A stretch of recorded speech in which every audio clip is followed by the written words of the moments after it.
사단법인 한국장애인시설협회에서 주최한 2014년도 시설장 대회 및 정기총회가 2월 26일 서울올림픽파크텔에서 각 시도 시설장들이 한자리에 모인 가운데 개최되었습니다.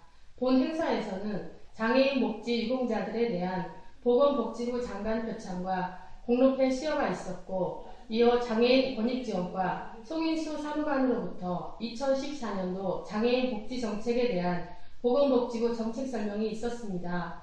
또한 각 시도 시설장들의 장애인 시설 운영 전반에 걸친 애로사항을 토로하는 질문과 답변을 통해서 장애인 복지정책의 현 주소를 짚어보고 새로운 패러다임을 제시하는 토론의 장이 열렸습니다.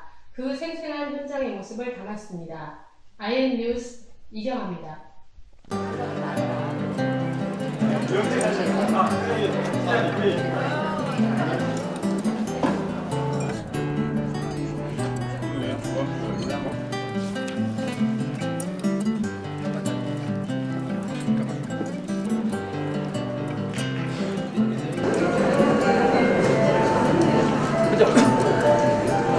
네, 먼저 인사드리겠습니다. 저는 사회를 맡은 한국장애인복지시설협회 기획실장 김덕찬이라고 합니다.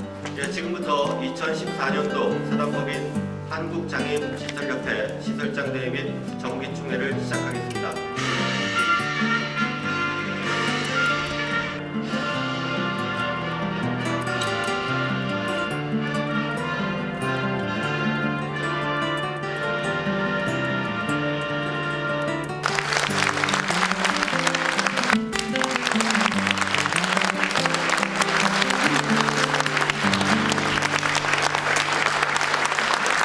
거제도에서 우리 연세가 90이 다 되신 우리 김일순 원장님께서도 이렇게 앞에 앉아 계시고, 뭐 잘 아시겠지만 지금 장애인 복지의 그 패러다임이 이 거주인의 선택과 자기 결정권 이 부분을 매우 강조를 하고 있습니다. 우리 서비스 부분이 이제는 좀 많은 변화의 그러한 그 시기에 있다, 이렇게 말씀을 드릴 수 있습니다. 공동생활하면 1780개 정도 시설에 시설장님들의 가치와 철학에 따라서 서비스의 수준이 너무나 다릅니다. 그래서 어느 정도 우리가 그러한 부분에 대해서 스스로가 우리가 자정 기능을 갖고 최대한 노력을 하면서 정부의 우리의 요구를 또 관철을 시켜야 할 것이라고 생각합니다.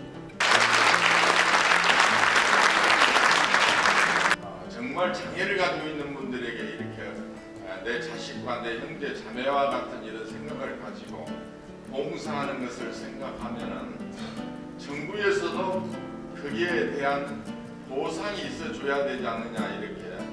이제는 우리가 앞서 나가서 중앙 환원이 됐을 때 대비를 해야 돼야 하고, 또 시설장이나 그게 종사자들이 정말 임금이 전국적으로 똑같아질 수도 있고 자신감 있게 생활할 수 있는 그런 환경 조성이 하루빨리 이루어져야 되지 않느냐, 이런 생각을 갖습니다.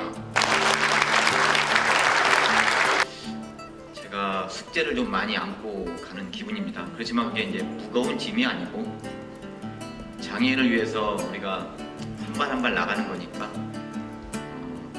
장애인들이 뭐 시설에 생활하건 아니면 자립이 되건 간에 보다 좀 바람직한 삶을 살 수 있도록 이렇게 해나가는, 또한 최근에 그 장애인 인권 침해 문제가 지속적으로 되게 되면서 이에 대한 선제적인 예방의 중요성도 지속적으로 강조가 되고 있습니다.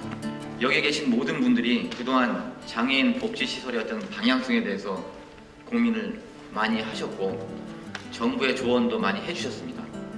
이제는 그 고민을 뛰어넘어서 우리가 함께 실천할 때라고 생각이 됩니다. 40년 전, 30년, 5년 전 기억을 더듬어서 제가 했던 일을 한번 이야기를 해보겠습니다. 그 당시에 장애인 시설은 한 60개 됐습니다만 참 시설이 형편없었습니다. 그냥 옛날 벽돌로 집을 지어가지고 문풍지 말고 해서 겨울에 참 춥던데요.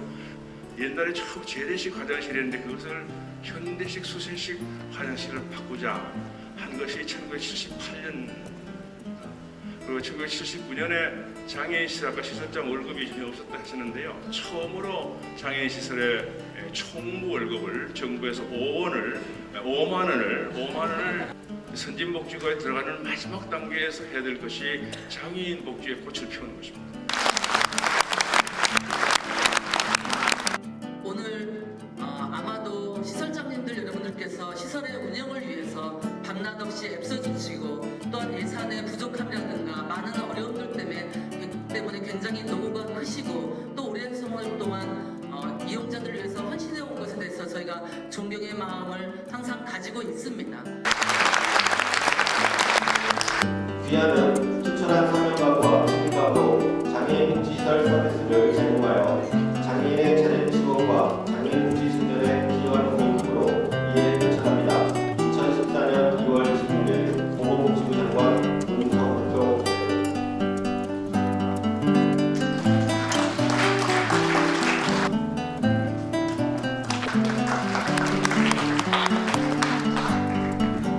창장 이야기마을 양회대 내용을 같습니다.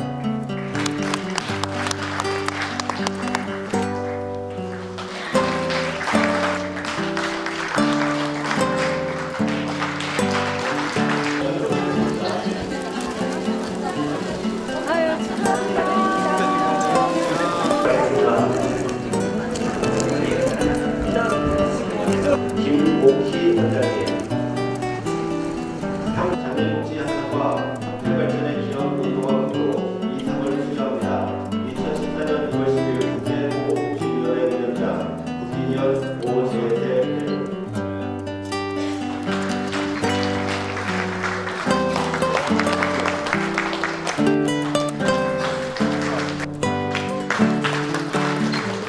영석 내용은 같습니다.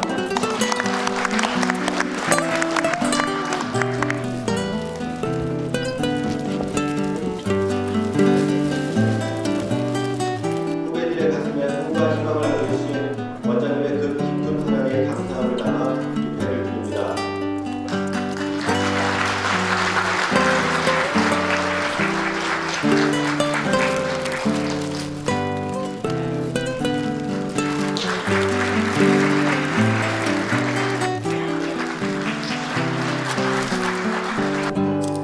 잠시 사진 촬영. 시행규칙에서 가장 중요한 내용이 이제 그 장애인 시설을 하려고 하고 있다는 거고, 또 장애인이 최근에 그 자리를 많이 원하기 때문에 소규모를 만들어 가지고 지역사회에서 보호한다는 취지가 이제 수고 있는 내용으로 봐주시면 될 것 같고요.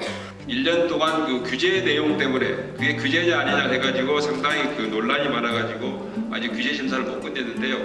이미 2월 달에는 거의 끝내면 3월 달에는 예고가 될 것 같습니다. 그런데 금년달에 3월 달에 그 예고한 내용이 그 시행 시기는 15년도가 될 수밖에 없기 때문에 금년도에는 또다시 최저 서비스 기준이 저희들이 지침으로 규정할 수밖에 없다는 걸 말씀드리도록 하겠습니다.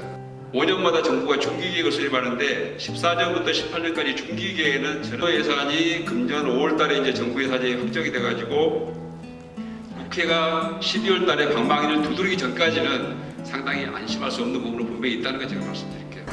사업 안내 챕터에 보면은 시설장에게 기속된다라는 그런 문구가 있는데 이러한 부분에 대해서 저희 협회라든가 아니면은 시설장님께서 강력하게 시나 구에다 말씀을 드리고는 있지만 그런 부분들이 반영이 안 되고 그런데 50인 이상으로 영양사를 제한하게 둔 기준이 모호하고 앞으로 30인 기준으로 적용을 할 경우에는 아예 영양사는 거기에 해당이 안 됩니다.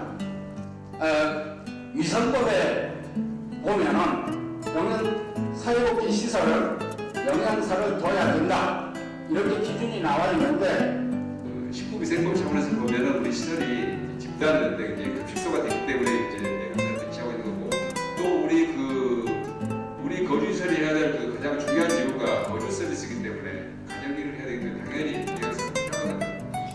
기능 보강 신축하는데 설계비를 구청에서 자부담을 하라고 그러는데 그게 좀 답변해 주시고요. 그 다음에 대표이사 시설장 경직하는 분들이 지금 대지금 반환이 일어나고 있습니다. 경남에 그게 좀 설명해 보겠습니다. 그런 때는 나는 원장님들 계속 얘기를 하세요. 적어도 장애인 거주시설은 거주시설 사업이 시작된 이후로 적어도 거주시설 기능보강비가 지원된 이래로 설계비를 포함해서 지원하고 있는 걸로 저는 알고 있습니다. 근로기준법에 물론 그 어떤 근로자의 근로자의 근로자성을 따질 때는 당연히 근로기준법의 기준이 되지만은 적어도 복지부가 정책적으로 하고 있는 사항을 근로기준법을 들이대 가지고 이거를 그 사회복지법인 대표가 시설장을 개발할 경우에 근로자를 따진 것 자체가 저는 이제 모순이 되는 거죠. 또 서비스의 질이 굉장히 차이가 많이 나는데 이것이 이제 중앙정부로 예산이 환원이 되면 일단 평준화가 되겠죠. 그러면서 이제 서비스의 수준도 이제 비슷하게 될 것이고 뭐 그 외에 이제 여러 가지 정책적 기능이라든지 이러한 것들도 그 시도별로 경쟁적으로 좀 이렇게 유도할 수 있는 그러한 이제 장점이 있다고 생각을 합니다. 우리 시설협회는 역사가 깁니다. 우리 6.25를 겪으면서 전쟁 포화로부터 우리 시설장님들, 이사장님들이 자기 개인 재산을 털어서 우리 원생들의 복지 향상을 위해서 노력을 했습니다. 그러나 지금 현재도 우리 시설에 있는 복지는 좀 뒤떨어져 있습니다.